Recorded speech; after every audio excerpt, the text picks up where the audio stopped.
नमस्कार मंडळी, मी आज सांडगे बनवणार आहे. त्याच्यासाठी बघा असं वाटाणा घेतला आहे.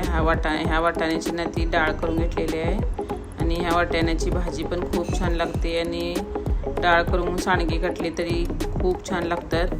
त्याच्यासाठी ही अशी डाळ करून बनवून घेतलेली आहे आणि ही चणा डाळ घेतली आणि दोन्ही मिक्स करून दळून घेणार आहे.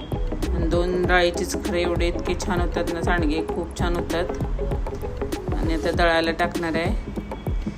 घरात गिरणी असलेला एक फायदा आहे की आपल्याला पाहिजे तेव्हा आपण दळू शकतो. आणि आता मला समजत नव्हतं बारी 6 नंबर चाळण लावायची काय 5 नंबर लावायची.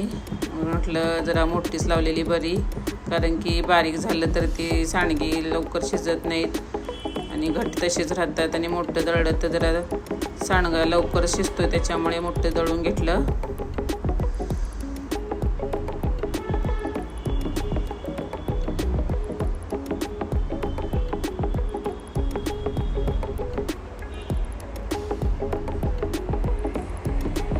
आणि या दोनच डाळीचे खरं खूप छान लागतात सांडगे, करून बघा तुम्ही पण. त्याच्यासाठी आता लसूण घेतलेली थोडी आणि जिरं आणि हिंग घेतलाय आणि कोथिंबीर. आणि हे बघा प्रोडक्ट नाही, ग्राइंडर छोटं मिशोवरून मागवलेलं आहे. आणि याच्यात थोडी मिरची आता कट करून टाकणार आहे. खूप छान बारीक झाली मिरची. त्याच्यात आता ते डाळीत पिठात मी ही पावडर करून टाकणार आहे.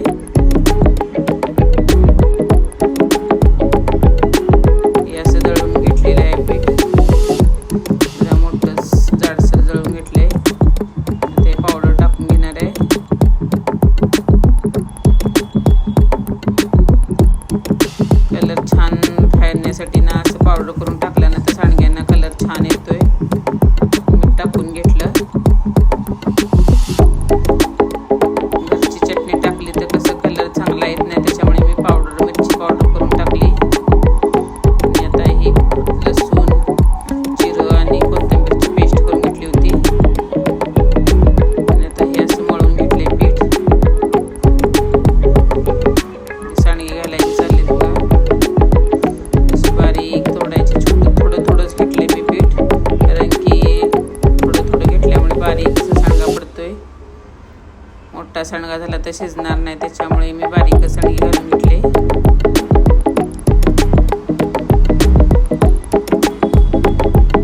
आणि गच्चीवर खूप ऊन लागत होतं, त्याच्यामुळे मग मी खाली आलो होतो घालायला सांडगे. आणि खाली फॅन खालीच घालून घेतली मग सांडगे. आणि आता श्रेया आली होती स्कूलवरनं, एक्झाम देऊन आली होती. तरी तिला असं कामं करायला खूप आवडते. कपडे पण काढले नाही, मग माझ्याबरोबर सांडगे घालायला लागली. थोडी तिची पण मदत झाली, लवकर झाले घालून सांडगे. आणि आता गच्चीवर वाळत टाकायला आलो. आणि बघा असे सांडगे करून बघा नक्की तुम्ही पण, खूप छान होतात, चवीला सुंदर लागतात.